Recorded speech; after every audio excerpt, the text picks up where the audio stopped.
Pa mi ćemo pokušati ovo da završimo pre izbora. Mislim, oni čekaju godinama zbog jedne stvari koja je proceduralna i gde mi moramo kao grad da pokazujemo više razumevanja za te neke stvari koje iskaču iz nekog sistema. I onda uvek kad ste van sistema, onda je čovjek ugrožen i onda ga taj sistem pojede. Znači, ljudi su pre nekog godina sve dogovorili, posle se pojavili neki novi troškovi. U takvim situacijama grad je taj koji mora to da preuzme na sebe.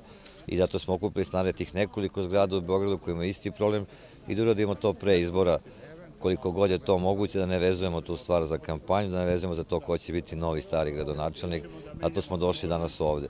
A ja bih zaista volio kada bi mediji što više ovakvih stvari pokazivali u javnosti, tako sam ja saznao da ovaj problem postoji.